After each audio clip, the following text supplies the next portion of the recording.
Good morning my dear students. मैं आपका विज्ञान अध्यापक शुभम तिवारी आज की इस कक्षा में आप सभी का बहुत बहुत स्वागत करता हूं। और कक्षा 6 के समस्त विद्यार्थियों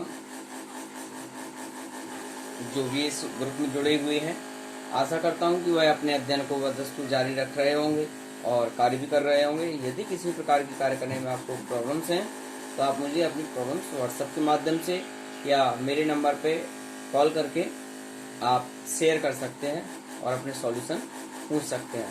तो प्रिय विद्यार्थियों, आज की कक्षा का प्रारंभ करते हुए मैं आप सभी से आज के विषय का जो टॉपिक है वह है हमारा तत्व, यौगिक और मिश्रण।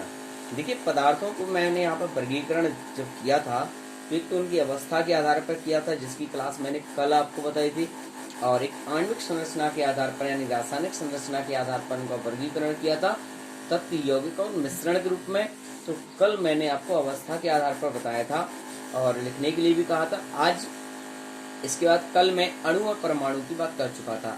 देखिए, पदार्थ जो है वो अत्यंत सूक्ष्म कणों से मिलकर के बना होता है, जिन कणों को हम अपनी आंखों से नहीं देख सकते। तो वह या तो एक या एक से अधिक परमाणुओं से मिलकर के बना होता है, एक ही प्रकार या फिर एक ही प्रकार के परमाणुओं से मिलकर के बना होता है, तो जिन्हें हम अपनी आंखों से नहीं देख सकते, ऐसे सूक्ष्म कणों से मिलकर के बना होता है। अब इन कणों को दो भागों में बांटा गया है। पदार्थ को नंबर 1 पुनः बात करते हैं तत्व में, और दूसरा बांटा गया है शुद्ध पदार्थ यानी और मिश्रण। तो शुद्ध पदार्थ में तत्व और यौगिक के रूप में बांटा गया है पदार्थ को, और मिश्रण में समांगी और विषमांगी के रूप में बांटा गया है। तो आज हम यहाँ पर अपने टॉपिक पर जो बात करने के लिए यहाँ पर जुड़े हुए हैं एक दूसरे से, वो बात करेंगे तत्व, यौगिक और मिश्रण की। सो माय डियर स्टूडेंट्स, आइए अपनी क्लास की ओर चलते हैं और जानते हैं कि तत्व किसे कहते हैं, यौगिक किसे कहते हैं और मिश्रण किसे कहते हैं, तथा तत्व, यौगिक एवं मिश्रण में अंतर क्या है। तो मैं यहाँ पर आप सभी से एक बात कहना चाहूंगा कि तत्व, यौगिक और मिश्रण में क्या अंतर है, कैसे इन्हें पहचाने। तो यह प्रश्न आपका एक द्वितीय प्रश्न में है, जिसे आपको अपनी फेयर कॉपी में करना है। तत्व की बात करें तो पदार्थ का वह शुद्ध रूप, वह मूल रूप जिसे हम अन्य सरल पदार्थों में विभाजित नहीं कर सकते, अर्थात एक ऐसा पदार्थ जो केवल एक ही परमाणुओं से मिलकर के बना होता है, एक ही प्रकार के, जिसमें अलग अलग प्रकार के अणु नहीं होते हैं। जैसे अगर हम बात करें, हमने चीनी का घोल बनाया तो चीनी के घोल बनाने में सिर्फ चीनी ही है, उसमें नमक या अन्य कोई पेय पदार्थ यूज हमने नहीं किया। तो जब इस प्रकार से पदार्थ की किसी का संरचना होती है कि जिनमें केवल एक ही प्रकार के परमाणु, एक ही प्रकार के अणु का समावेश होता है, ज्वाइंट होते हैं, तो ऐसे पदार्थों को हम तत्व कहते हैं। जैसे hydrogen, nitrogen, carbon, oxygen, gold, mercury, silver, लोहा, चांदी, सोना, ये तत्व क्या है, ये इनमें अगर आप देखें तो इस पदार्थ के रासायनिक गुण अलग अलग नहीं होंगे, सब समान होंगे। मतलब एक परमाणु का जो रासायनिक गुण होगा वो सभी परमाणुओं का होगा, क्योंकि यहाँ पर इन तत्वों की जो संरचना हो रही है वो एक समान परमाणुओं से मिलकर के हो रही है, इसलिए इनको तत्व कहते हैं।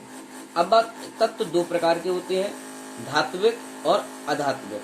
अर्थात धात्विक का अर्थ यह है कि ऐसे तत्व जो कि धातुओं के गुणों को व्यक्त करते हैं, वो धात्विक की श्रेणी में आते हैं। अधात्विक, जिनमें धातुओं के गुण नहीं होते, यानी जो अधातुएं धात्विक के रूप के होते हैं, वो अधात्विक तत्व कहलाते हैं। इसी प्रकार से यौगिक, जब दो या दो तत्वों को, दो या दो से अधिक पदार्थों को एक निश्चित अनुपात में मिलाया जाता है, तो मिलाने पर एक नया पदार्थ बन जाता है। जैसे हमने घर में सब्जी बनाई, तो सब्जी में हमने क्या लिया, सब्जियां ली, मसाले लिए, पानी भी लिया, तेल भी डाला, सब कुछ डाल के एक नया चीज बनी जिसको हम सब्जी कहते हैं।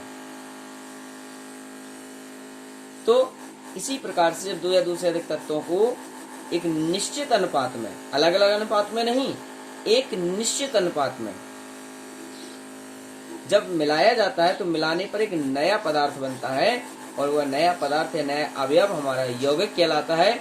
जैसे जल H2O, यहाँ पर H2O, H हाइड्रोजन और O ऑक्सीजन, हाइड्रोजन और ऑक्सीजन के संयोग से एक नया पदार्थ बना जिसको हमने जल कहा है, पानी कहा। इसमें H2 जो 2 है, ये हाइड्रोजन में इसके अणुओं की संख्या बता रही है कि 2:1 में, यानी जल का जो मिश्रण है हाइड्रोजन H2O वो 2:1 का है, यानी 2 अणु हाइड्रोजन के हैं, 1 अणु ऑक्सीजन का है। इसी प्रकार CO2, SO2, CO, carbon monoxide, इसमें 1 अणु कार्बन का है, 1 अणु ऑक्सीजन का है, दोनों ने सहयोग किया यहाँ पर 1:1 में मिला करके। तो इस प्रकार नया पदार्थ बन करके बना हुआ वो क्या कहलाया, हमारा यौगिक कहलाया। यौगिक भी आपके 2 प्रकार के होते हैं, कार्बनिक और अकार्बनिक यौगिक। कार्बनिक यौगिक वे यौगिक हैं जिनमें कार्बन की संख्या उपस्थित, कार्बन के अणु उपस्थित होते हैं। जैसे CO2 की बात करें तो ये कार्बनिक यौगिक है क्योंकि कार्बन के संयोग से बन रहा है। हाइड्रोजन यौगिक यानी जो हाइड्रोजन के संयोग से बने, यानी जो जिनमें कार्बन उपस्थित नहीं होता है। इसी प्रकार अब बात करते हैं मिश्रण की। तो जिस प्रकार 2 या 2 से अधिक पदार्थों को एक निश्चित अनुपात में मिलाकर के यौगिक तैयार किया जाता है, उसी प्रकार से जब 2 या 2 से अधिक पदार्थों को इस प्रकार मिलाया जाए कि उनका कोई भी अनुपात ना हो, चाहे किसी भी पदार्थ की मात्रा कम हो जाए, चाहे किसी पदार्थ की मात्रा ज्यादा हो जाए, जब कोई अनुपात नहीं है पदार्थों के मिलाने का, तो इस प्रकार जो एक पदार्थ बनेगा, अवयव बनेगा, वो हमारा मिश्रण कहलाएगा। तो मिश्रण की परिभाषा क्या होगी, 2 या 2 से अधिक पदार्थों को जब किसी भी अनुपात में मिलाया जाता है तो मिलाने के पश्चात एक नया पदार्थ, नया अवयव प्राप्त होता है, जिसे हम मिश्रण कहते हैं। मिश्रण 2 प्रकार के होते हैं, समांगी और विषमांगी। समांगी का अर्थ यह है कि जब किसी विलयन में यानी मिश्रण में हम पदार्थों को इस प्रकार मिलाएं कि उनकी मात्रा हमें दिखाई ना दे, समझ में ना आए, यानी वो एक दूसरे में घुल जाएं, इस प्रकार घुल जाएं कि उनका कुछ भी स्वरूप ना दिखाई दे। जैसे पानी और चीनी का घोल, अगर चीनी को पानी में घोल दिया जाए तो पूर्ण रूप से, तो क्या आप चीनी को पानी में ढूंढ पाएंगे?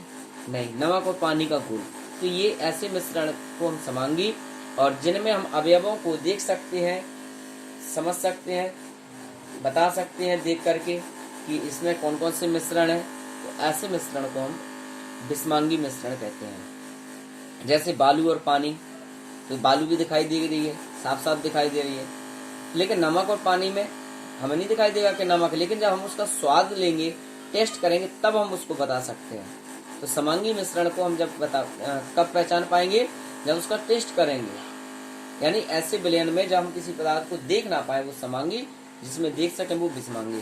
तो ये थी आज की हमारे टॉपिक पर चर्चा। कल पुनः आगे के अभ्यास पर आपसे बातचीत करेंगे, पदार्थों का पृथक्करण किसे कहते हैं और पृथक्करण की सामान्य विधियां क्या है, इस पाठ को आगे खत्म करेंगे। तो कल पुनः उपस्थित होना है इसी समय पर। तब तक के लिए आपका दिन शुभ हो। आप सभी को जुड़ने के लिए बहुत बहुत शुभकामनाएं। धन्यवाद। Thank you.